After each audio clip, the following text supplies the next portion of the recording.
नमस्कार दोस्तों, मेरा नाम जय कुमार तिवारी है। मेरे YouTube चैनल में आपका स्वागत है। दोस्तों, मैं department of housing and urban planning government of Uttar Pradesh से रिटायर्ड असिस्टेंट इंजीनियर हूं। दोस्तों, आज मैं बात करूंगा, काफ़ी लोगों के कमेंट्स आ रहे थे और उन्होंने पूछा था कि सर ये बात बताइए कि अगर हम टीन शेड से कोई एरिया कवर करते हैं तो वो कवर्ड एरिया में शामिल होगा या नहीं होगा, उसको कवर्ड एरिया माना जाएगा या नहीं माना जाएगा, ये सवाल था। तो दोस्तों, आज के टॉपिक में मैं यही बात करूंगा कि टीन शेड से हुआ निर्माण क्या कवर्ड एरिया में आएगा अथवा नहीं आएगा। तो आइए वीडियो शुरू करते हैं।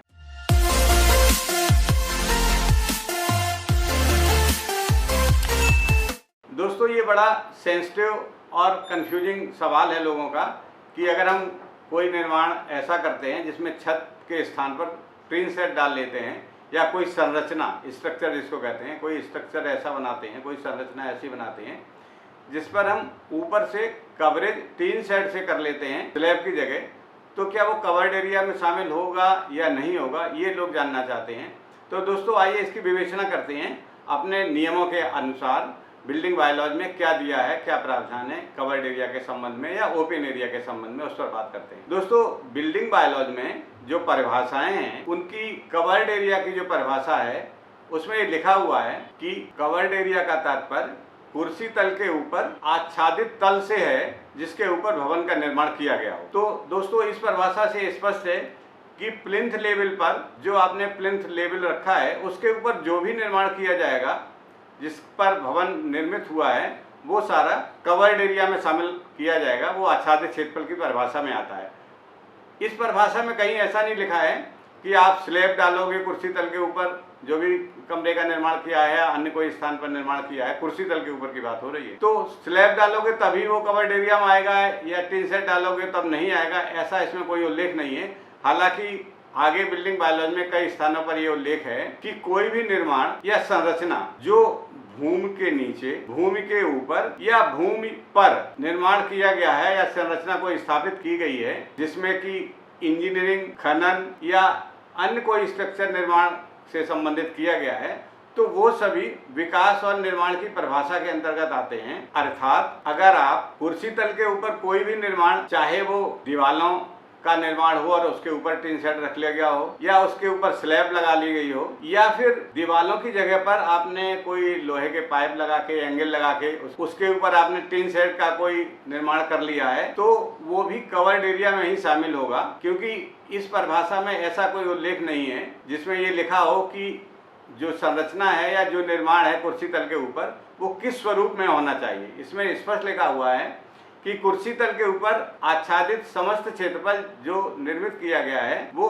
कवर्ड एरिया में, उसकी परिभाषा के अंतर्गत आता है, कवर्ड एरिया की डेफिनेशन के अंतर्गत आता है। कुछ संरचनाएं, कुछ निर्माण ऐसे हैं बिल्डिंग बायलॉज में जिनको छूट दी गई है कि वो कवर्ड एरिया में शामिल नहीं किए जाएंगे। अब मैं बुक देख के, जो बिल्डिंग बायलॉज की किताब है उसको देख के मैं पढ़ के बताता हूँ वो कौन सी संरचनाएं हैं जो कवर्ड एरिया में जिनको छूट दी गई है। दोस्तों, इसमें लिखा हुआ है बिल्डिंग बायलॉज की बुकलेट में कि बाग, रॉकरी, कुआं एवं कुएं से संबंधित कोई संरचना। कुआं और कुएं से संबंधित कोई संरचना का मतलब ये है कि कुएं के पास जो उसके चारों तरफ जगत बना लेते हैं बैठने के लिए, कुछ चबूतरा जैसा वो, या कुएं के ऊपर आपने चारों तरफ एंगल लगा के ऊपर कवर कर लिया है जिससे उसके पेड़ों के पत्ते वगैरह कुएं में ना जाएं, ऐसी कोई संरचना कर ली है, वो भी। आगे है प्लांट नर्सरी, वाटर पूल, अनाच्छादित swimming pool, uncovered swimming pool, पेड़ के चारों ओर प्लेटफॉर्म, टैंक, फाउंटेन, बेंच और खुला चबूतरा, ये कवर्ड एरिया में शामिल नहीं होंगे, ऐसा लिखा हुआ है। आगे और भी पॉइंट्स हैं, मैं बता रहा हूँ, इसकी थोड़ी विवेचना करता हूँ। दोस्तों, इस पॉइंट में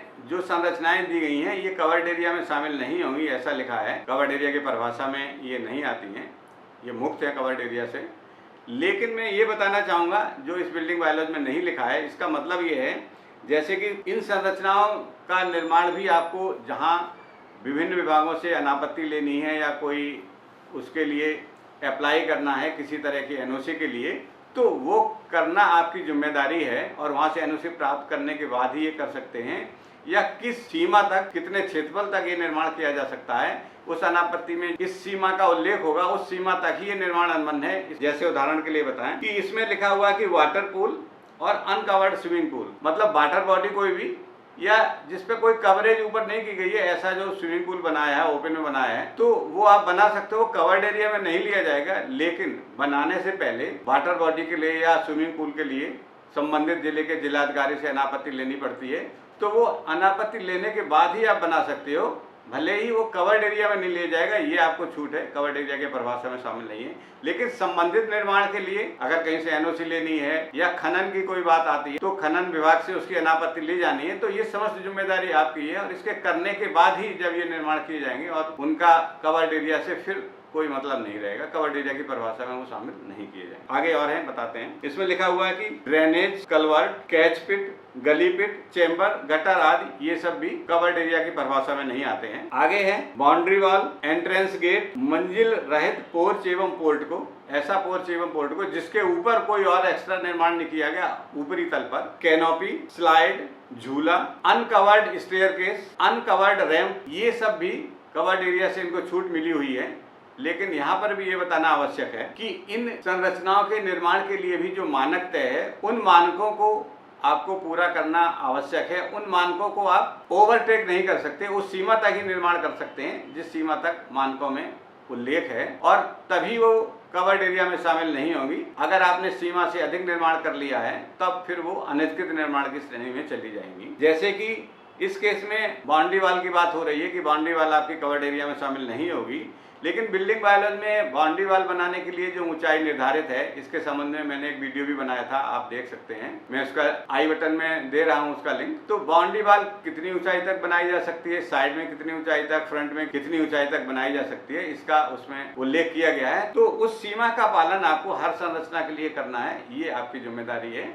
और जब सीमा तक मानकों का पालन करके आप इन संरचनाओं का निर्माण करेंगे तभी कवर्ड एरिया में वो शामिल नहीं होगी, अन्यथा वो अनधिकृत निर्माण की श्रेणी में चला जाएगा। इसके बाद आगे भी है watchman booth, pump house, garbage shaft, विद्युत केबल ऑब्लिक सब स्टेशन एवं विभिन्न सेवाओं से संबंधित ऐसे अन्य यूटिलिटीज स्ट्रक्चर्स, वो भी आपको कवर्ड एरिया की परिभाषा में शामिल उनको नहीं किया गया है। लेकिन यहाँ भी ये बताना आवश्यक है कि इन सुविधाओं के लिए भी मानक निर्धारित हैं। जितनी एरिया तक आपको बनाने की उन मानकों में छूट है, उतनी एरिया तक उन मानकों का पालन करते हुए ही आप बना सकते हैं, तभी आपको कवर्ड एरिया से छूट है। अगर आपने उसका मानकों का पालन नहीं किया, उससे अधिक निर्माण कर लिया है, तब ये अनधिकृत निर्माण की श्रेणी में चले जाएंगे और फिर ये आपके अनधिकृत निर्माण हो जाएंगे। तो दोस्तों, ये इस परिभाषा में था कि किन किन निर्माणों से, किन किन संरचनाओं से आपको कवर्ड एरिया से मुक्त रखा गया है। दोस्तों, अब मैं बात करता हूं फिर वहीं से कि कवर्ड एरिया की मूल परिभाषा क्या है। कवर्ड एरिया की मूल परिभाषा है कि कुर्सी तल के ऊपर आच्छादित तल क्षेत्र जिस पर भवन का निर्माण किया गया है वो कवर्ड एरिया कहलाता है। अब मैं बात करता हूं कि ओपन एरिया की परिभाषा क्या है, इसमें कंफ्यूजन ना हो, ताकि लोग कहें कि भाई सेटबैक में जो ओपन एरिया है हम उस पर निर्माण कर लेते हैं। अभी आपने हमें बताया कि हम कुर्सी तल के ऊपर निर्माण करेंगे, वही कवर्ड एरिया की परिभाषा में आएगा। तो कंफ्यूजन दिमाग में ये हो सकता है, कुछ लोगों के सवाल ये हो सकते हैं कि सर मैं तो ओपन एरिया जो सेटबैक की है उसमें निर्माण कर लूंगा और पूरी तरह अस्थायी निर्माण कर लूंगा, जिसमें कि एंगल लगा लूंगा और उसके ऊपर टिन सेट डाल लूंगा, क्या फिर भी वो कवर्ड एरिया में आएंगे? तो दोस्तों, बिल्डिंग बायोलॉजी में या नियमों में कहीं भी अस्थायी निर्माण के नाम से कोई परिभाषा नहीं है। कोई भी निर्माण अस्थायी निर्माण की परिभाषा में नहीं है। इस तरह किसी निर्माण को परिभाषित नहीं किया गया है। और इसके पहले मैंने आपको बताया था कि भूमि में, भूमि पर या भूमि के ऊपर या भूमि के नीचे कोई भी निर्माण, इंजीनियरिंग, खनन या अन्य क्रियाएं, ये सभी विकास और निर्माण की परिभाषा में आते हैं। चाहे वो भले ही एंगल आयरन पे लगा के आपने टीन सेट किया हुआ हो, तो वो निर्माण और विकास की परिभाषा में आते हैं। इसलिए उनको निर्माण करके आप ये नहीं कह सकते हैं कि सब ये तो अस्थायी निर्माण है और ये कवर्ड एरिया की परिभाषा में नहीं आता है। ये निर्माण की श्रेणी में ही आता है और सेटबैक में इस तरह की संरचनाओं का निर्माण भी नहीं किया जा सकता है, जैसे टीन सेट डाल दिया आपने एंगल आयरन बना के। ये मैं कहना चाहता हूँ। दूसरा इसका बिंदु ये भी है समझने के लिए कि जब मैंने एक वीडियो और बनाया था पहले, उसमें बताया था, जो वीडियो था कि क्लासिफिकेशन ऑफ बिल्डिंग्स, आप चाहें तो हमारे यूट्यूब चैनल में उसको सर्च करके देख सकते हैं उस वीडियो को। उसका टाइटल है classification of buildings according to their use group. उस वीडियो में मैंने बताया हुआ है कि समस्त प्रकार के भवनों को 12 विभिन्न क्रियाओं के अनुसार, उनके उपयोग के अनुसार उनको वर्गीकृत किया गया है। तो इस वर्गीकरण में कई निर्माण ऐसे हैं, कई यूज ग्रुप ऐसे हैं जिनमें कि टीन शेड से ही पूरा निर्माण किया जाता है। तो अगर टीन सेट के निर्माण को हम कवर्ड एरिया में नहीं लेंगे तो वो निर्माण सारा कैसे हो पाएगा? उनको कवर्ड एरिया में तो लेना ही होता है। जैसे कि मैं बताऊं, अगर सार्वजनिक परिवहन सुविधाएं हैं, जैसे कि एयरपोर्ट है, थल परिवहन सेवा है, अगर कहीं बस अड्डा है, तो उन सब में भी स्ट्रक्चर पर नीचे जो हमारा ट्रस का स्ट्रक्चर बनाते हैं और उसके ऊपर सीट लगा के, टीन सेट लगा के या किसी अन्य मटेरियल की सीट लगा के काफी बड़े बड़े हॉल्स बनाए जाते हैं। तो वो सारे टीन सेट से ही या अन्य मटेरियल से उनका निर्माण किया जाता है। तो फिर वो सारे निर्माण तो पूरे हो जाएंगे और उनको कवर्ड एरिया में नहीं लिया जाएगा और लोग उसमें उपयोग भी करने लगेंगे, तब तो बिल्डिंग बायलॉज की परिभाषा या उसको उपयोग ही खत्म हो जाएगा। इसी तरह आप देखिए, पेट्रोल पंप पर भी टीन सीट लगा के ऊपर निर्माण किया जाता है और इसी तरह इंडस्ट्रियल यूज में भी किसी प्रोडक्ट को बनाना, उसकी प्रोसेसिंग करना या पैकेजिंग करना, ये सब काम भी टीन सेट के स्ट्रक्चर में ट्रस लगा के स्ट्रक्चर जो बनाए जाते हैं उनके अंतर्गत ही किए जाते हैं अधिकांश जगह पर, और उनका भी नक्शा पास कराया जाता है। प्लिंथ एरिया के ऊपर जो भी निर्माण किया जाता है वो सारा टीन सेट से ही होता है और कई तरह की क्रियाएं उसके अंदर की जाती हैं। तो अगर हम इस टीन सेट के निर्माण को कवर्ड एरिया में नहीं लेंगे तो सारे इंडस्ट्रियल सेट, सारे एयरपोर्ट्स, पेट्रोल पंप्स, परिवहन सेवाओं से संबंधित असेंबली बिल्डिंग्स, इन सब में बहुत सारे निर्माण जो टीन सेट से स्टील स्ट्रक्चर पर सेट लगाकर किए जाते हैं वो सारे कवरेज से छूट जाएंगे। तो फिर निर्माण की स्वीकृत कराने की आवश्यकता क्या है? फिर शहर का सुनियोजित विकास और निर्माण कैसे हो पाएगा? तो दोस्तों, अब आपका कंफ्यूजन दूर हो गया होगा कि निर्माण चाहे वो टीन सेट से हो, चाहे स्लैब डालकर हो, वो निर्माण जो स्वीकृत निर्माण के अंतर्गत निर्मित किया गया है, अर्थात बिल्डिंग एनवेलप के अंतर्गत जो निर्मित किया गया है, चाहे वो टीन सेट का निर्माण हो, चाहे टीन सेट के अतिरिक्त स्लैब डालकर निर्माण किया गया हो, वो सारे निर्माण कवर्ड एरिया की परिभाषा में ही आते हैं। एक तो ये कहने का मतलब है। दूसरा कहने का मतलब ये है कि अगर हम सेटबैक में कोई निर्माण कर लेते हैं टीन सेट का, फ्रंट सेटबैक में, तो वो निर्माण हमारा अनिष्कृत निर्माण की श्रेणी में आता है, क्योंकि सेटबैक में कोई भी निर्माण नहीं किया जा सकता है। और एंगल लगाकर किया गया निर्माण, जैसे कि अभी मैंने बताया था, वो भी एक इंजीनियरिंग स्ट्रक्चर है और निर्माण की श्रेणी में ही आता है। अस्थायी निर्माण की कोई परिभाषित शब्दावली नहीं है बिल्डिंग बायलॉज में। तो इस तरह का निर्माण भी अनमन्य नहीं है। जो नियमों के अंतर्गत स्वीकृत नहीं हो सकता है, ऐसे स्थान पर किया गया है, वो निर्माण अनमन्य नहीं है। और जो स्वीकृत हो सकता है बिल्डिंग एनवेलप के अंतर्गत निर्माण है, वो किसी भी रूप में हो, चाहे स्लैब के रूप में हो, चाहे टीन सेट के रूप में हो, वो कवर्ड एरिया में ही शामिल होगा। अब इसका समझने का एक और हमारा जो बिल्डिंग बायलॉज में प्रोविजन है वो है, उससे भी आप समझ सकते हैं। जैसे कवर्ड एरिया की परिभाषा मैंने आपको बताई, इसी तरह मैं ओपन एरिया की परिभाषा बताता हूँ। बिल्डिंग बायलॉज क्या कहता है, खुले भाग से क्या तात्पर्य है? दोस्तों, खुले भाग से तात्पर्य बिल्डिंग बायलॉज में ये है कि भूखंड का वह भाग जो आकाश तक खुला है और उस भूखंड का अभिन्न भाग है, मतलब भूखंड से अलग नहीं है, उसकी बाउंड्री वाल के अंतर्गत है, चाहे भले वो बिल्डिंग एनवेलप के बाहर हो, लेकिन उस बाउंड्री वाल के अंतर्गत है, अर्थात उस भूखंड का अभिन्न भाग है और ओपन टू स्काई है, जो आकाश तक खुला है, वही ओपन एरिया में शामिल है। इसका मतलब क्या हुआ, इस परिभाषा से क्या तात्पर्य निकला कि जो आप टीन सेट डाल लेंगे, भले वो एंगल आयरन पर सपोर्टेड हो, तो वो टीन सेट आकाश तक खुला ओपन टू स्काई स्ट्रक्चर नहीं है, इसलिए वो कवर्ड एरिया की परिभाषा में आता है। और अगर आप सेटबैक में उसको निर्माण कर लेंगे तो वो अनधिकृत निर्माण की श्रेणी में चला जाएगा, और बिल्डिंग एनवेलप के अंतर्गत कर लेंगे तो कवर्ड एरिया की श्रेणी में चला जाएगा।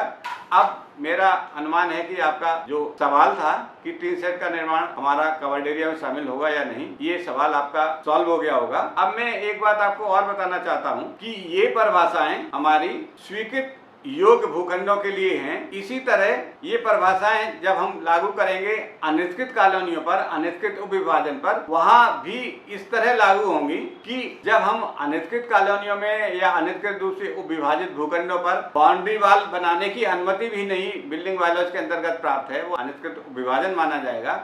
तो जब हम बाउंड्री वाल भी नहीं बना सकते हैं तो उसमें टीन सेट का या एंगल आयरन लगा के किसी तरह टीन सेट डालकर कोई भी स्ट्रक्चर निर्माण करना भी जब कवर्ड एरिया में शामिल माना जाएगा, तो इस तरह का निर्माण भी अनिष्कृत कॉलोनियों में भी नहीं किया जा सकता है। अगर इस तरह की छूट दे दी जाएगी तो सारी अनिष्कृत कॉलोनियां टीन सेट का निर्माण करके एक पूरे शहर को स्लम के रूप में विकसित कर देंगी और पूरा शहर जो है स्लम के रूप में वो अनिष्कृत कॉलोनियां वाला क्षेत्र डेवलप हो जाएगा। तो बिल्डिंग बायलॉज में इस तरह की कोई छूट या गवर्नमेंट ने इस तरह की छूट नहीं दी हुई है कि टीन सेट से आप कोई निर्माण कर लें। अगर वो स्वीकृत योग्य स्थान पर है तो कवर्ड एरिया में आएगा, और स्वीकृत योग्य स्थान के अतिरिक्त है, भले सेटबैक में हो या अनिष्कृत कॉलोनियों में हो, अनिष्कृत विभाजन किए गए भूखंडों में हो, तो वो अनिष्कृत निर्माण ही रहेगा और उसकी किसी भी तरह अनुमति नहीं मिलती है। दोस्तों, इसी तरह अगर कोई आदमी ये सोचता है कि मैं फ्रंट सेटबैक में टीन सेट डाल के उस पर दुकानों के रूप में बना दूंगा तो वो हमारा अस्थायी निर्माण या टीन शेड का निर्माण कवर्ड एरिया में या नियमों के अंतर्गत उसमें छूट में चला जाएगा। तो ये सोच उसकी गलत है। कोई भी निर्माण, किसी भी तरह का निर्माण सेटबैक में नहीं किया जा सकता है। जैसे कि अभी भी मैंने बताया, फिर से एक बार रिवाइज कर देते हैं कि कोई भी स्ट्रक्चर, चाहे वो एंगल आयरन पर करके बनाया गया हो, चाहे वो दीवार पर रखकर बनाया गया हो और उसके ऊपर चाहे स्लैब डाली गई हो, चाहे उसके ऊपर टीन शेड से कवरेज की गई हो, वो सारे निर्माण भूमि के ऊपर किए गए निर्माण की श्रेणी में और भूमि के नीचे खनन करके उसका फाउंडेशन बनाया गया, खनन की श्रेणी में चला गया, तो भूमि तल के नीचे, भूमि के ऊपर या भूमि के ऊपर किया गया कोई भी निर्माण जो इंजीनियरिंग से संबंधित है, वो हमारा विकास या निर्माण की परिभाषा में आता है। तो इस तरह कोई भी निर्माण हमारा टीन शेड से हो और बिल्डिंग एनवेलप के अंतर्गत हो, स्वीकृत किए गए क्षेत्रफल के अंतर्गत हो, तो वो कवर्ड एरिया में आएगा, और उसके अतिरिक्त किसी भी स्थान पर होगा तो वो अनिर्दिष्ट निर्माण में आएगा, क्योंकि वो भी कवर्ड एरिया में शामिल किया जाएगा, ऐसा उल्लेख है। तो दोस्तों, आशा है कि इस डिस्कशन से आपका ये कन्फ्यूजन दूर हो गया होगा या इस सवाल का जवाब मिल गया होगा कि हमारा जो कवर्ड एरिया है वो माना जाएगा टीन शेड वाला एरिया या नहीं माना जाएगा। दोस्तों, इस जगह एक बात बताना आवश्यक है कि अगर आपने किसी भूखंड का मानचित्र स्वीकृत करा लिया है, निर्माण कराने की तैयारी कर रहे हैं और निर्माण कराने से पहले उस भूखंड पर, उस भूखंड की बाउंड्री वाल के अंतर्गत बिल्डिंग मटेरियल रखना चाहते हैं कोई अपना, जो निर्माण में प्रयोग किया जाएगा, जैसे सीमेंट है, सरिया है, अन्य मटेरियल जो आप चाहते हैं, नक्शा पास कराने के बाद जब आप निर्माण कराने की तैयारी कर रहे हैं और उस भूखंड पर निर्माण सामग्री रखना चाह रहे हैं और उस निर्माण सामग्री को रखने के लिए आपको कम समय के लिए कोई कवर्ड एरिया चाहिए, तो आप उस भूखंड के किसी कोने में अगर कोई ऐसा निर्माण कर लेते हैं जिसमें कि बिल्डिंग मटेरियल या निर्माण सामग्री स्टोर की जाएगी अल्पकालीन समय के लिए, तो व्यवहारिक दृष्टिकोण से इस तरह के निर्माण को, निर्माण के समय जब क्षेत्रीय अभियंता जांच के लिए जाते हैं, तो इस तरह के निर्माण को जिसमें निर्माण सामग्री रखी गई है और टीन शेड से कवर कर लिया गया है या कोई उस पर स्लैब भी डाल दी गई है, उसको अनिर्दिष्ट निर्माण की श्रेणी से मुक्त कर सकते हैं अपने व्यवहारिक दृष्टिकोण से। यद्यपि बिल्डिंग बायलॉज में या नियमों में इस तरह का कोई उल्लेख नहीं है, क्योंकि ये निर्माण आपको तभी व्यवहारिक रूप से छूट मिल सकती है क्षेत्रीय अभियंता के विवेक पर कि आपने नक्शा पास करा लिया है, निर्माण आपने प्रारंभ कर दिया है और उस निर्माण से संबंधित सामग्री आप उस भूखंड के अंतर्गत ही स्टोर करना चाह रहे हैं।